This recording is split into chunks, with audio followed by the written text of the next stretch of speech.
Oke, baik ya, kelas 11 dan 12 ya. Di sini Bu akan buatkan video penjelasan sekaligus kisi-kisi untuk PH di hari Jumat ya. Jadi semuanya untuk PH di hari Jumat itu materinya semua dari atmosfer. Jadi tolong dipelajari ya. Video ini diulang-ulang supaya kalian bisa menjawab nanti ya. Nah, yang pertama untuk kisi-kisi pertama. Ini diingat apa yang menjadi ciri-ciri dari cuaca dan iklim. Ya, kalau kita tahu keduanya ini sama-sama berbicara tentang keadaan apa? Rata-rata suhu di suatu wilayah, ya kan? Jadi baik cuaca ataupun iklim sama-sama bicara tentang berapa sih suhu di suatu tempat. Tetapi nanti kalau ditanyakan apa yang menjadi perbedaan antara cuaca dan iklim, di sini Ibu hanya tuliskan kata kuncinya saja. Kalian jabarkan dengan kalimat kalian sendiri, tetapi harus mengandung dua kata kunci ini. Nah, kalau cuaca, cuaca itu berarti bicara tentang apa? Suhu yang ada di suatu wilayah dengan cakupan yang sempit, kemudian waktunya itu lebih cepat, yaitu untuk cuaca. Sedangkan kalau iklim itu cakupan wilayahnya lebih luas, kemudian jangka waktunya lebih lama. Nah, jadi ingat ya, dua perbedaan ini saling bertolak belakang antara cuaca dengan iklim. Kemudian kita lanjut berikutnya. Jangan lupa juga menghafalkan lapisan udara. Jadi ini kan sebuah lapisan, artinya tidak boleh kebalik. Misalnya troposfer, kemudian langsung ke termosfer, tidak boleh ya. Ini suatu lapisan, jadi dimulai dari troposfer, stratosfer, mesosfer, termosfer, kemudian eksosfer. Nah, nanti muncul di soal sebutkan tahap lapisan-lapisan dari atmosfer itu sendiri. Jangan ada yang terbalik. Ingat kata kuncinya. Nah, kemudian dari masing-masing lapisan udara ini, apa fenomena yang terjadi? Tidak akan ditanyakan ya berapa tebalnya, tidak akan. Tapi misalnya di lapisan troposfer, apa yang terjadi? Ternyata di lapisan ini itu tempat terjadinya gejala cuaca. Misalnya musim terjadi hujan, ya kan, ataupun kemarau, itu di lapisan mana? Di lapisan yang paling rendah, yaitu lapisan troposfer. Nah, jadi di lapisan troposfer ini, karena ini menjadi tempat di mana terjadi perubahan cuaca, di lapisan ini tidak bagus ataupun berbahaya untuk menjadi jalur lintasan pesawat terbang. Ya, karena apa? Karena tadi di sini terdapat perubahan cuaca yang membahayakan tentunya ya. Maka pesawat terbang itu lebih baik atau lebih aman melintas di lapisan yang mana? Di lapisan yang kedua, yaitu lapisan stratosfer. Jadi di lapisan stratosfer ini, inilah lintasan pesawat terbang. Kemudian di stratosfer ini juga ada terdapat lapisan ozon. Jadi cukup kalian ingat itu apa saja fenomena yang terjadi di masing-masing dari lapisan udara tersebut. Ya, kemudian juga mesosfer. Mesosfer ini apa? Disinilah meteor itu terbakar, ya, terkikis, terbakar, sehingga tidak sampai ke permukaan bumi. Kalau termosfer, disinilah tempat apa? Satelit-satelit, ya kan? Kemudian eksosfer ini yang paling luar, itulah ruang angkasa ataupun udara bebas. Ingat ya, jangan sampai ada yang kebalik ini. Diingat T, S, M, T, X. Oke. Kemudian berikutnya, nah ini perhitungan. Kalau perhitungan ini kalian jangan langsung bingung ya, karena ini cuma perhitungan sederhana pembagian perkalian. Jangan malas berpikir, jangan malas berhitung, ya. Nanti muncul nih soalnya tentang kelembapan udara. Kelembapan udara itu apa? Banyaknya uap air yang ada di dalam udara. Nah, kelembaban itu sendiri itu ada yang absolut, ada yang relatif. Tetapi untuk perhitungan kelembapan udara sendiri hanya ada menghitung kelembapan relatif. Rumusnya gimana? Kelembaban relatif itu sama dengan kelembapan absolut per nilai jenuh udara dikali berapa? 100%. Ya, Ibu langsung cantumkan di sini contoh soal. Jadi ini sudah pasti keluar. Hanya yang berubah nanti angka-angkanya. Ya, perhatikan nih. Dikatakan apa di sini? Jika suhu udara X dari sekitarnya itu 20 derajat Celcius, setiap 1 meter kubik udara mengandung uap air sebanyak 15 gram. Pada suhu yang sama, kandungan uap air maksimum yang bisa ditampung adalah 30 gram. Nah, yang ditanya berapa kelembapan relatifnya. Jadi yang suhu 20 derajat ini diabaikan. Ya, yang kita lihat hanya yang satuan gramnya. Ini ada 15 gram dan 30 gram. Lalu pertanyaannya bagaimana kita bisa tahu yang kelembaban absolut yang 15 atau 30? Nah, di sini ada kata kuncinya. Pada suhu yang sama, kandungan uap air maksimum. Kalau maksimum, ya, uap air maksimum itu sama dengan apa? Nilai jenuh udara. Ya, kalau nilai jenuh itu kan sama dengan apa? Udah nggak mampu lagi ya kan? Itu langsung yang paling maksimal, yang paling maksimum. Maka yang 30 ini adalah bagian dari nilai jenuh udara. Nah, sedangkan yang 15 gram berarti apa? Kelembapan absolutnya. Tinggal bagikan aja. 15 per 30 kali 100% sama dengan 50%. Itulah hasil dari kelembapan relatif. Jangan pembagian kayak gini pun kalian salah ya. Cuma membagi kemudian dikali 100%. Jangan lupa satuannya persen. Itu untuk kelembaban udara. Kemudian ini juga, ini gampang lah. Tinggal ingat aja, kalian mau ingat angin daratnya saja, berarti angin laut kebalikannya. Kalau mau ingat angin lautnya, berarti angin darat kebalikannya. Jadi kalau dikatakan ya penamaan angin itu, nah ini Bu kasih tahu supaya kalian jumping ya. Kalau penamaan angin itu misalnya nih angin darat, berarti apa? Anginnya itu bersumber dari mana? Dari darat menuju ke mana? Ke laut, ya. Jadi sama juga angin laut, berarti sumbernya dari mana? Dari laut menuju ke daratan. Kalau kita analogikan, ada angin yang berhembus dari daratan menuju ke laut. Nah, berarti itu dimanfaatkan oleh nelayan untuk pergi ke laut berlayar menangkap ikan, ya kan? Dan nelayan kalau pergi ke tengah laut itu pada saat kapan? Malam hari, ya. Nah, sedangkan kalau mereka mau balik pulang dari laut menuju ke daratan, mereka harus pergi ataupun pulang pada siang hari. Kenapa? Karena pada siang harilah berhembus angin laut.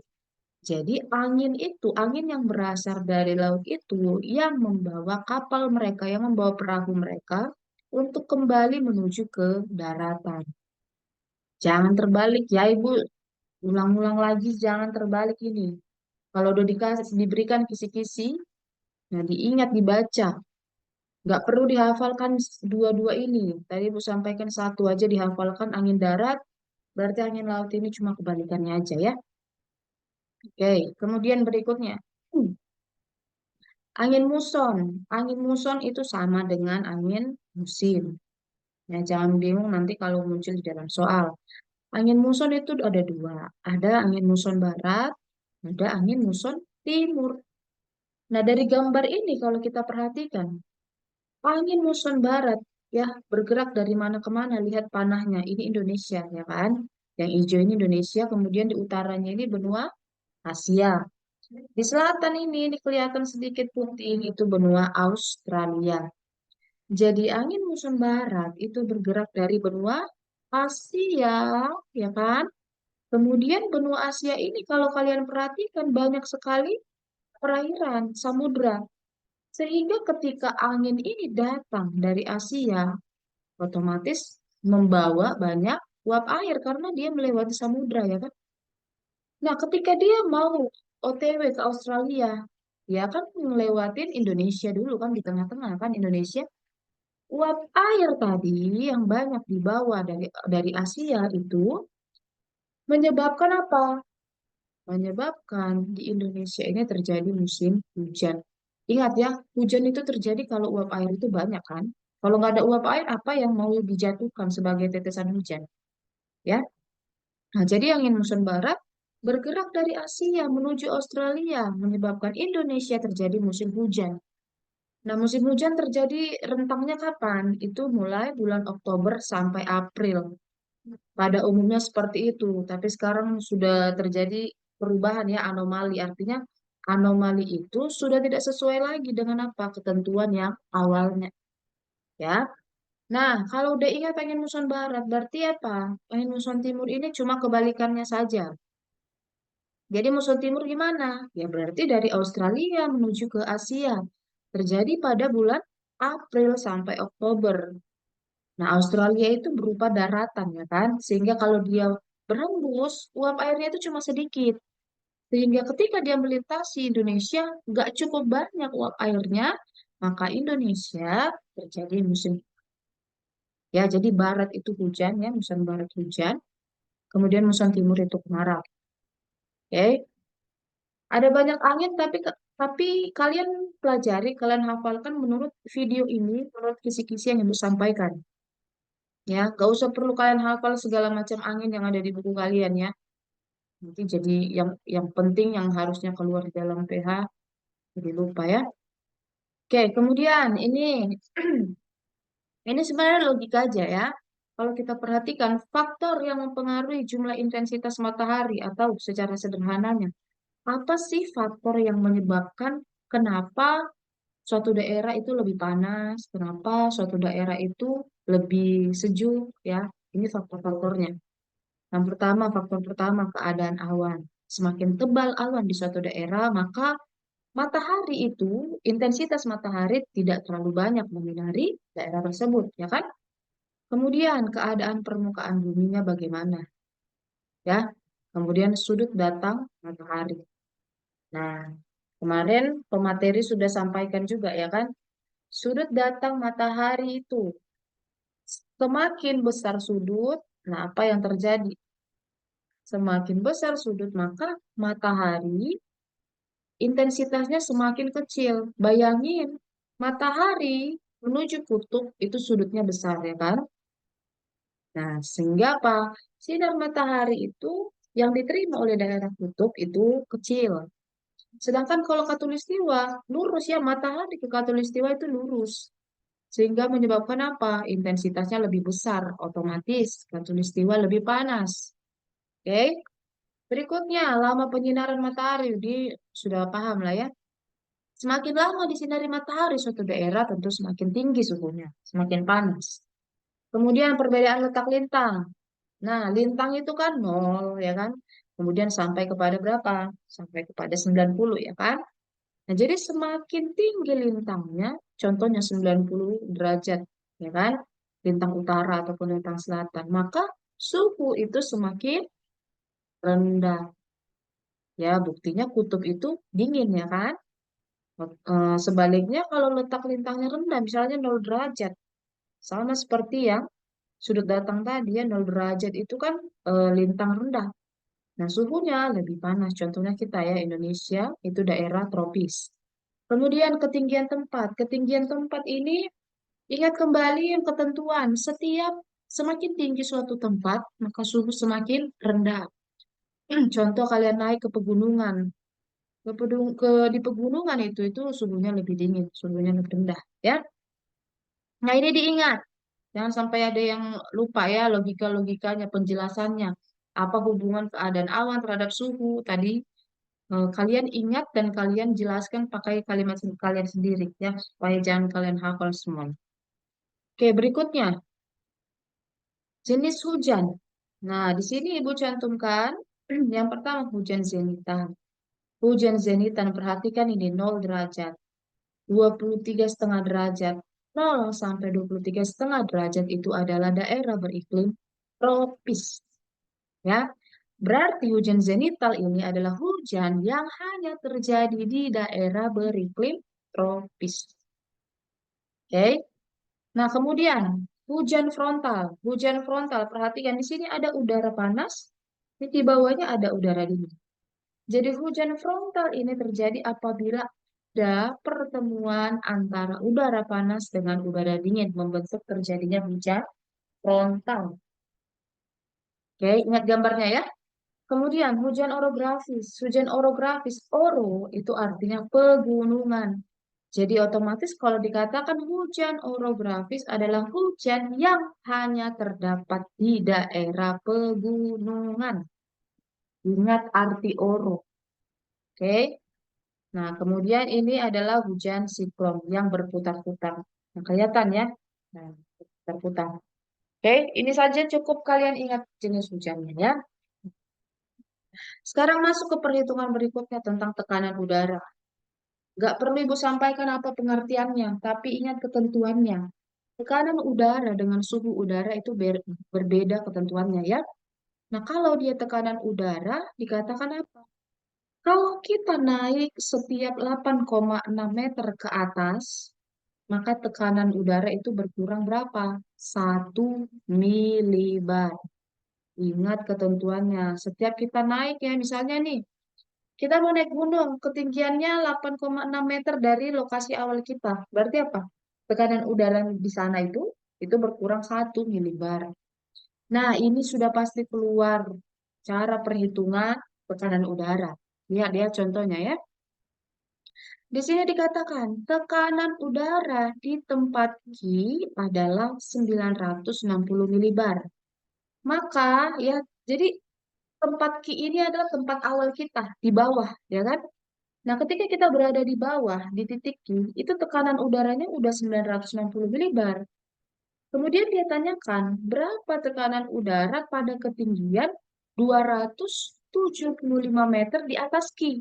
Artinya kita dari titik Q ini naik sejauh 275 meter ke atas. Yang ditanyakan berarti di atas itu, di ketinggian 275 meter itu berapa tekanan udaranya? Ya, itu yang ditanyakan. Maka kembali kepada ketentuan ini tadi, setiap naik 8,6 meter, tekanan udara kurang 1 milibar. Cara menghitungnya adalah, berapa ketinggian yang ditanyakan tadi? Ketinggiannya 275 meter, ya kan? Maka 275 dibagi dengan ketentuannya ini, 8,6. Jadi 8,6 ini adalah suatu konstanta ketetapan yang berubah hanya ketinggiannya. Misalnya nanti, yang ditanyakan adalah ketinggian 300 meter, berarti berapa? 300 dibagi 8,6, gitu ya. Ingat tingginya berapa yang ditanyakan. Jangan kalian masukkan 960 per 8,6, bukan. Karena ini bicara ketinggian. Oke? Nah, jadi dapatlah hasilnya 32. Nah, 32 ini bukanlah tekanan udara di titik Q. 32 ini adalah selisih tekanan udara di titik Q dengan di titik 275 meter. Jadi selisih mereka itu 32 milibar. Otomatis apa? Mencari tekanan udara di ketinggian 275 meter itu adalah 960 ya tekanan awal dikurang 32 hasilnya ini ya. Sehingga hasilnya berapa? 928 milibar. Oke, jelas ya. Yang mana yang perlu dibagikan? Jangan kalian mengerjakan sampai dapat 32. Oh, itu tekanan Q. Bukan ya. Itu selisih. Selisih tekanan di dua tempat itu. Kalian kurangkan lagi dengan tekanan awalnya ya. Oke, next berikutnya. Nah, ini juga perhitungan. Ini sudah pernah dijelaskan waktu pemateri ya. Teman kalian waktu presentasi. Iklim. Jadi diingat ini iklim iklim menurut siapa? Iklim Smith-Ferguson. Nah, iklim Smith-Ferguson ini dia membagi iklim itu berdasarkan apa? Curah hujan tiap bulan. Dia memasukkan rumus nih. Q sama dengan berapa bulan keringnya per berapa bulan basah dikali 100%. Jadi kering di atas ya. Kemudian dibagikan dengan bulan basah. Nah, kalau kita mau memasukkan berapa bulan kering, berapa bulan basah, otomatis harus tahu dulu. Yang dikatakan bulan kering itu apabila curah hujannya berapa milimeter. Ya, kalau bulan kering curah hujannya kurang dari 60 milimeter. Ya, berarti 0 sampai 59 kan? Kalau bulan basah lebih dari 100 milimeter. Sedangkan interval di antara 60 sampai 100 milimeter itu dinamakan dengan bulan lembab. Perhatikan di sini. Bulan lembab ini tidak masuk dalam perhitungan. Jadi kalau kalian temukan curah hujan antara 60 sampai 100 itu diabaikan saja. Yang masuk tadi hanya apa? Bulan kering per bulan basahnya. Oke? Nah, sekarang perhatikan nih contohnya. Sebuah kota memiliki jumlah bulan kering berapa? Bulan keringnya ada 2, ya. Kemudian bulan lembabnya 5. Jangan salah ya, jangan langsung kalian masukkan 2/5 gitu ya. Karena yang ditanyakan di sini ada, yang diberitahukan di sini adalah bulan lembab. Tadi Ibu sampaikan bulan lembab itu nggak masuk dalam perhitungan. Berarti yang harus kita cari adalah bulan basahnya kan? Nah, cara mencari bulan basah gimana? 1 tahun berapa bulan? 12 bulan. Jadi bulan kering BK sama dengan 2, bulan lembabnya 5, berarti bulan basahnya berapa? 1 tahun 12 bulan. 12 kurang 2 kurang 5 sama dengan 5. Ini kebetulan aja bulan basah dengan bulan lembabnya sama 5. Tapi nanti kalau misalnya nih, bulan kering 2, kemudian bulan lembabnya 8. Berapa bulan basahnya? Berarti 12 kurang 2 kurang 8. Gitu ya untuk mencari bulan basah. Nah, udah dapatlah ini bulan kering dan bulan basahnya. Bulan kering di atas tadi, bulan keringnya berapa? 2. Bulan basahnya berapa? 5. Dikali 100%. Berarti hasilnya dapat berapa? Q-nya itu adalah 40%. Ibu di soal pH cuma nanyakan Q-nya aja. Nggak Ibu tanyakan itu tipe iklim mana. Karena nanti kalau Ibu tanyakan, nggak tahu lagi lah ya, kalian bisa menghafal itu apa enggak. Itu ada banyak sekali. Ya, oke. Ini perhitungan mudah. Semuanya harus bisa ya menjawab ini ya. Kemudian, nah kita bicara tentang suhu nih. Suhu itu punya ketentuan tadi. Kalau kanan udara itu setiap 8,6 meter baru berubah ya kan? Tapi kalau suhu itu setiap 100 meter. Nah, jadi kalau setiap naik 100 meter, itu suhu udara itu semakin berkurang sebesar berapa? 0,6 derajat Celcius. Ya, inilah yang dinamakan dengan gerak adiabatis basah atau GAB. Sedangkan kalau kita semakin turun ke bawah, itu setiap 100 meter, suhu itu akan naik 1 derajat. Itulah yang dinamakan dengan GAK. Ingat ya, berbeda setiap naik 100 meter dan setiap turun 100 meter. Oke? Nah, akan muncul soal seperti ini. Yang berubah hanyalah nanti angka-angkanya ya. Yang ditanyakan di sini, kalian coba perhatikan gambar di sini ya. Titik A. Titik A ini ada berapa, suhunya berapa? 26 derajat, ya kan? Nah ini titik A yang di kiri itu ada 26 derajat. Kemudian muncul titik B. Titik B ini adalah puncaknya yang tidak diketahui berapa ketinggiannya. Nggak tahu kita berapa tinggi titik B ini. Kemudian muncul titik C. Titik C ini suhunya berapa? 32 derajat Celcius. Nah, kalaulah muncul soal seperti ini, yang ditanya adalah berapa ketinggian titik B? Bagaimana cara menghitungnya? Rumusnya adalah selisih suhu titik A dan C atau selisih suhu ya, dua suhu yang diketahui berarti yang mana? 26 dan 32 ya, selisih suhu. Kemudian dibagikan dengan 0,4. 0,4 ini adalah konstanta. Kemudian dikali 100 ini juga konstanta. Jadi yang berubah nanti hanyalah berapa selisih suhunya. Nah, kalau di dalam soal ini selisih suhunya ada 26, ada 32. Berarti yang dikurangkan dari yang besar ya, 32 dikurang 26. Jangan kalian kurangkan 26 kurang 32, hasilnya minus nanti. Ya. Jadi 32 kurang 26 hasilnya berapa? 6. 6 dibagi 0,4 dikali 100 dapatlah hasil 1500 mdpl. Jadi ketinggian titik B ini adalah 1500 mdpl. Paham ya? Oke, berikutnya. Nah,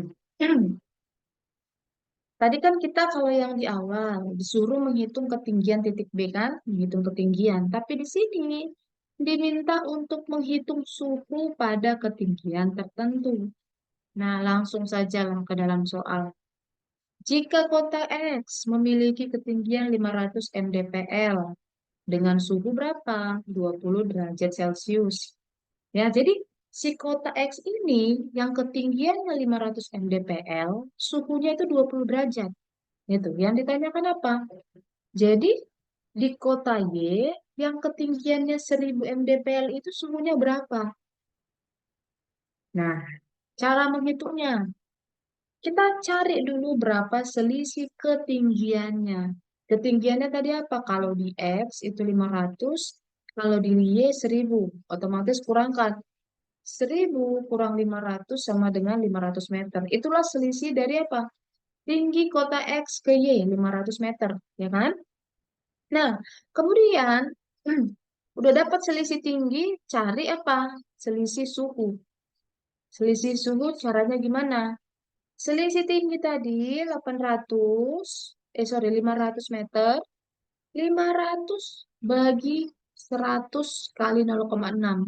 Jadi 100 dan 0,6 itu adalah ketetapan, jangan kalian ganti-ganti ya. Jadi yang berubah hanyalah yang 500. Selisih tingginya ya kan? Hasilnya berapa? 500 per 100 kali 0,6. 3 derajat. Jadi selisih suhu antara X dan Y itu adalah 3 derajat. Kalau X-nya 20 derajat, berarti Y-nya berapa? Selisih suhunya kan 3. Berarti 20 dikurang 3. Dapatlah suhu di kota Y itu adalah 17 derajat. Ya, jadi jangan ditambah ya 20 tambah 3. Kan ingat tadi ketentuannya, semakin tinggi suhu semakin rendah. Masa ditambah? Kalau ditambah 23 derajat, suhunya makin ini makin tinggi. Ya, oke. Paham ya sampai sini? Kita lanjut. Nah, awan. Oh ya, bicara awan, jangan lupa kirim tugasnya. Ya, yang nggak ngirim auto nol. Jadi, geografinya jangan ini ya, nanti jangan kaget ya nilainya di bawah KKM kalau yang nggak mengumpulkan tugas video kemarin ya. Oke, next berikutnya awan. Ini Ibu cantumkan yang masuk ke dalam soal pH aja. Awan sirus, ya, ciri-cirinya bagaimana? Serat berserat tipis, ya kan? Kemudian kalau awan stratus seperti apa? Berlapis-lapis seperti kabut, kemudian cumulus itu yang menggumpal. Ini dia contohnya ya. Jadi alasnya ini, dasarnya ini rata, tapi di atas seperti berbentuk kubah. Oke. Kemudian ada awan nimbus, kemudian awan cumulonimbus. Jadi awan cumulonimbus inilah awan yang membahayakan penerbangan ya, yang bisa menyebabkan terjadinya turbulensi. Oke. Berikutnya, iklim Junghun. Iklim Junghun ini membagi iklim berdasarkan ketinggian tempat. Tadi kalau Smith-Ferguson bagaimana? Membagi iklim berdasarkan rata-rata curah hujan kan, bulan kering dan bulan basah. Tapi kalau si Junghun ini, dia membaginya berdasarkan ketinggian tempat. Dia membaginya ada berapa jenis iklim tempat saja. Yang pertama, kalau ketinggiannya 0 sampai 650 meter, katanya itu iklim panas. Kalau 650, ya, sorry. Kalau 650 sampai 1500, itu iklim sedang. 1500 sampai 2500, sejuk, dan lebih dari 2500 itu dingin. Ya, oke. Bisa ya untuk jumhur. Oke. Sepertinya sudah selesai. Cek dulu. Oke, jadi jangan lupa ya dibaca-baca kembali karena kita nggak ada waktu untuk ketemu lagi. Apa yang udah dipaparkan dalam video ini tonton berkali-kali ya. Jangan nge-game aja eh, sampai malam kalian ya.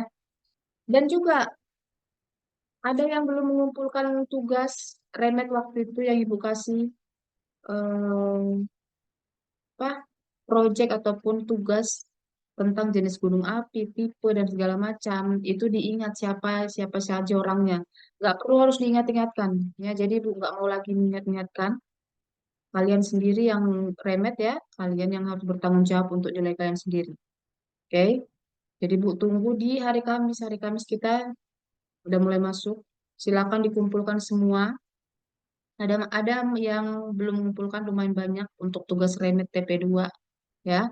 Kemudian yang video tentang awan itu baru beberapa orang.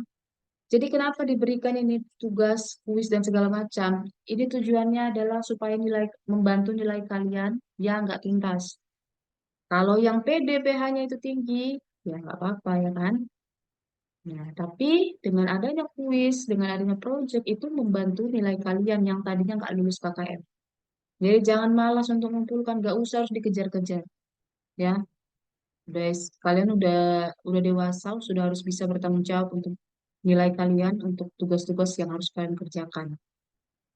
Karena kita udah mau masuk TP3 ya. TP3 artinya TP2 harusnya sudah tuntas lama. Tapi ditunggu-tunggu ada yang pura-pura nggak tahu ya, pura-pura lupa atau pikun nggak tahu Ibu. Nah, jadi diingatkan teman-teman yang belum, ya ketua kelasnya ditagi-tagi. Ya kalau nanti sudah masuk input nilai ke raport, nggak bisa lagi ya, karena itu ada batas waktunya. Jadi nanti kalian lihat aja nilai akhirnya ya, nilai akhir IPS kalian berapa, jangan shock ya, jangan kaget, karena itulah hasil yang kalian kerjakan. Oke, baik, itu aja untuk view penjelasannya tentang kisi-kisi PH kita di hari Jumat ya. Semuanya harus hadir supaya nggak ada lagi yang susulan. Waktu kita cuma sedikit lagi ya. Oke, Oke, terima kasih semuanya.